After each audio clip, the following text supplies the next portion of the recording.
नमस्कार विद्यार्थी मित्रांनो, मी माझ्या यूट्यूब चॅनलमध्ये तुमचं स्वागत करत आहोत. तर आज आपण संख्यामध्ये बेरीज, वजाबाकी, गुणाकार, भागाकार हे बघणार आहोत. तर तत्पूर्वी आपण यामध्ये बघणार आहोत अधिक आणि अधिक याची बेरीज झाली तर त्याचं साईन अधिक येतं, वजा अधिक अधिक झालं तर त्यामध्ये वजाबाकी होते आणि मोठ्या संख्येचं चिन्ह येतं. जर संख्या वजा असेल तर वजाचं चिन्ह, संख्या अधिक असेल तर अधिकचं चिन्ह. आणि अधिक वजा अधिक वजा याची बेरीज होते आणि वजाचं चिन्ह येतं. तर हे जे बेसिक फॉर्म्युला आहे, बेसिक जे रचना आहे ती आपण लक्षात ठेवायची. त्यानंतर आपण सोप्या पद्धतीची गणितं बघणार आहोत स्टार्टिंगला. तर त्यामध्ये आडवी मांडणी इथे दिलेली आहे. 43,048 अधिक 29,730 अधिक 846. तर याची आडव्या पद्धतीने आपल्याला बेरीज करता आली पाहिजे, पण मी तुम्हाला पहिल्यांदा उभी मांडणी शिकवणार आहे. 43,048 त्यानंतर 29,730 आणि 846. तर यांची बेरीज आपण करणार आहोत. तर 8 अधिक 0 0, 8 अधिक 6 14. तर याचं उत्तर आपण येणार आहे, याचं उत्तर लिहिणार आहोत आपण. 8 अधिक 6 येणार, 0 येणार नाही. 0 अधिक केला तरी काही फरक पडत नाही. तर 8 अधिक 6 14 चे 4 आले, हातचाला 1 आला. तर 1 अधिक 4 5, 5 अधिक 3 8, 8 अधिक 4 12 चे 2 आले, हातचाला 1 आला. 1 अधिक 0 1, 1 अधिक 7 8, 8 अधिक 8 16, 16 चे 6 हातचाला 1, 1 अधिक 3 4, 4 अधिक 9 13, 13 चे 3 हातचाले 1, 4 अधिक 1 5, 5 अधिक 2 7. तर उत्तर सिंपली आलेलं आहे 73,624 असं याचं उत्तर आलेलं आहे. तर आणखी एक याच पद्धतीचं आपण गणित बघणार आहोत. जर तुम्हाला एक्झामला आडव्या पद्धतीची मांडणी येते, आडव्या पद्धतीने मांडून देतात, तर तुम्हाला आडव्या पद्धतीने बेरीज करण्याची सवय असली पाहिजे. म्हणजे कसं, 6 अधिक 0 त्याच पद्धतीत 6 अधिक 0 6 अधिक 8 14, 14 चे 4 हातच्याला 1, मग 1 अधिक 4 5 झाले, 5 अधिक 3 8 झाले, 8 अधिक 4 12 झाले, 12 चे 2 हातचाला 1, 1 इथे ॲड होणार, 1 अधिक 8 9, 9 अधिक 7 16, 16 अधिक 0 16 येणार, 16 चे 6 हातच्याला 1. मग इथे 3 अंकी संख्या आहे तर डायरेक्ट आपण पुढे जाणार, 1 अधिक 9 10, 10 अधिक 3 13, 13 चे 3 हातच्याला 1. मग 1 अधिक 2 3, 3 अधिक 4 7. तर 73,624 तेच उत्तर आलेलं आहे. फक्त आपल्याला परीक्षेला काय करायचं आहे, आडव्या पद्धतीने पटापट किंवा झटपट येण्यासाठी तुम्हाला प्रॅक्टिस करावी लागणार आहे, हे लक्षात घ्या. त्यानंतर दुसरं एक गणित आपण सोडवणार आहोत त्याच पद्धतीचं. आडवी मांडणी उभी मांडणी बघा, 9,716 अधिक 13,093 अधिक 87 अधिक 954 अशा पद्धतीचे हे आहे. तर याची आपण बेरीज करून घेणार आहोत. तर 6 अधिक 3 9, 9 अधिक 7 16, 16 अधिक 4 20, 20 चा 0 हातच्याले 2, 2 अधिक 1 3, 3 अधिक 9 12, 12 अधिक 8 20, 20 अधिक 5 25 चे 5 हातच्याले 2, 2 अधिक 7 9, 9 अधिक 0 9, 9 अधिक 9 18, 18 चे 8 हातच्याला 1, 1 अधिक 9 10, 10 अधिक 3 13 चे 3 हातच्याला 1, 1 अधिक 1 2. तर उत्तर आलं आहे 23,850. त्यानंतर आपण वजाबाकीची 2 उदाहरणं बघणार आहोत. वजाबाकीची 2 उदाहरणं आपण बघणार आहोत. त्याच्यापुढे आडवी मांडणी आहे, उभी मांडणी आपण सोप्या पद्धतीने स्टार्टिंगला बघूया, करून घेऊ.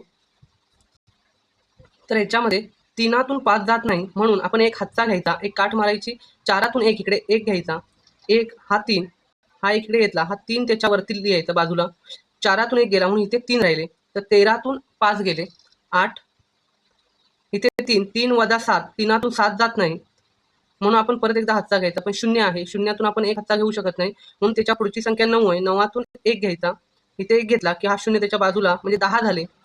9च्या वरती 8 लिहून घ्यायचा, या 10तून 1 इकडे घ्यायचा म्हणजे 10च्या इथे 9, एक हातचा इकडे घेतल्यामुळे इथे 13 झाले, 13तून 7 गेले 6, 9तून 1 गेले 8, 8तून 2 गेले 6 आणि 6तून 2 गेले 4. तर उत्तर आलं आहे सिंपली सोप्या पद्धतीने 46,868. अशा पद्धतीने तुम्हाला गणित सोडवता आली पाहिजेत. आणखी एक आपण बघणार आहोत, पण त्याची उभी मांडणी कशा पद्धतीने आपण गणित सोडवू शकतो ते बघणार आहोत. इथे बघा संख्या, ही संख्या आहे. तर सोप्या पद्धतीने इथे वजाबाकी आपण करून घ्यायची आहे. तर बघा 6तून 8 जात नाही म्हणून परत पहिल्यासारखं 4तून 1 घेतला आणि हे 6 त्याच्या बाजूला म्हणजे 16 झाले. 16तून 8 गेले 8, इथे 4 आहे, 1 घेतला त्यामुळे काय झाले इथे 3 उरले. पण त्याच्या आधी 0 आहे, 0तून आपण 1 घेऊ शकत नाही म्हणून 3तून 1 घेतला, इथे 0 आलं, मग 10 आणि 10तून आपण 1 इकडे घेतला, इथे 13 झालं, इथे 9 उरलं. 3च्या डोक्यावर 2 लिहून घ्यायचं. तर 13तून 7 गेले, 6 आले, 9तून 5 गेले, 4 आले, 2तून 9 जात नाही म्हणून इथे आपण 1 हातचा घेतला, 10 आलं, 10तून इथे 1 घेतला, इथे 12 झालं, इथे 9 उरलं. 12तून 9 गेले, 3 उरले, 9तून 0 गेला, 9 उरले, 1तून 1 गेला, 0, 8चे 8. तर उत्तर आलेलं आहे 80,93,468 हे उत्तर आलेलं आहे. तर सिम्पली सोप्या पद्धतीने शांतपणे तुम्ही घरी याचा सराव करायचा आहे हातच्याने, कारण या पद्धतीची मांडणी बऱ्यापैकी तुम्हाला विचारली जाणार आहे. त्याच्यानंतर गुणाकाराची आपण 2 उदाहरणं बघणार आहोत. गुणाकारामध्ये 243 गुणिले 56 असं आहे. तर 243 या संख्येला आपण गुण्य म्हणतो, तर 56ला गुणक म्हणतो. ज्याने गुणाकार करायचा आहे तो गुणक असतो आणि याची आपण गुणाकार करून घेणार आहोत. तर बघा 6 18चे 8, हातचाला 1, 7 चोक 24 अधिक 1 25, 25चे 5, हातचाला 2, 6 दुणे 12, 12 अधिक 2 14. परत एकदा दुसऱ्या संख्येने आपण गुणणार आहोत. तर त्याआधी एक 0 घ्यायचा दशांश शेवटच्या जागी. परत एकदा 5 त्रिक 15चे 5, हातचाला 1, 5 चोक 20 अधिक 1 21, हातचाले 2, 5 दुणे 10 आणि 2 12. तर आता यांची दोघांची बेरीज करून घ्यायची आहे. 8 0 8 येतो, 5 5 10, 10चे 0, हातच्या 1, 4 अधिक 1 5, 1 6, 6 आले, 1 अधिक 2 3 आणि 1चा 1. तर टोटल उत्तर आलेलं आहे 13,608. अशा पद्धतीने उत्तर आलेलं आहे. पुढे आपण 2 उदाहरणं घेणार आहोत. 12 सोपी आहे ती, 12 गुणिले 15. तर 12चा पाडा आपण म्हणू शकतो. 12 पंचे 60चे 0, हातचाले 6, 12 एके 12, 12 एके 12, 12 अधिक 6 18. तर याचं उत्तर आलेलं आहे 180. त्याच पद्धतीने 3 संख्यांचा गुणाकार आहे. तर आपण पहिल्या 2 संख्याचा गुणाकार करून घेऊ, नंतर तिसऱ्या संख्येने गुणू. 8 7 56 इंटू 3, ह्या 3ने परत 56 गुणायचं आहे. 3 × 18, हातच्याला 1, 3 5 15 आणि 1 16. तो उत्तर आलेला आहे 168. अशा पद्धतीने आपल्याला रोज सराव करायचा आहे गणितांचा. त्या पद्धतीने तुम्हाला येऊन जाईल. एक नियम आहे किंवा नोट आहे, कोणत्याही संख्येला 0ने गुणले असता उत्तर 0 येते. जर 2 संख्यांचा गुणाकार, जर मी तुम्हाला अशा 3 संख्या इथे दिल्या, 12 गुणिले 14 गुणिले 0 गुणिले 15 असं जर संख्या असेल, अशा संख्या दिलेल्या असतील, तर सीधा आन्सर पूर्णपणे काही विचार न करता 0 हे उत्तर लिहायचं आहे. 0ने कोणत्याही संख्येला गुणलं असता उत्तर 0 येते. 12 गुणिले 14 गुणिले 0 गुणिले 15 अशा कितीही संख्या दिलेल्या असतील लाईनीमध्ये 6 7 8 आणि मध्ये 0 असेल गुणिले, तर त्या पूर्ण संख्येचं उत्तर 0 येणार आहे मध्ये गुणाकार असताना. तर हे लक्षात ठेवायचं आहे. हे नोट आहे किंवा टीप आहे, हे लक्षात ठेवा. भागाकारची 2 उदाहरणं आपण बघणार आहोत.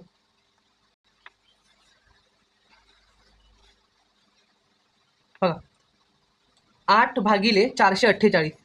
तर यामध्ये आपण भागून घेतलेला आहे 8 पंचा 40, 8 पंचा 40, मग 8चे 5 आले आणि 40 आपण खाली लिहिले. 44 मधून 40 गेले, 4 उरले, वरचा 8 आपण खाली घेतला 4च्या पुढे आणि 8 × 48. तर 8 × 48 आणि 48 मधून 48 गेले, 0 उरले, तर बाकी 0 उरली. भागाकार आलेला आहे 56. भागाकार 56. 448 हे भाज्य आहे आणि 8 हे भाजक आहे. हे लक्षात ठेवायचं आहे. 448 भाज्य 56, भागाकार 8 हा भाजक आहे आणि 0 ही बाकी उरलेली आहे.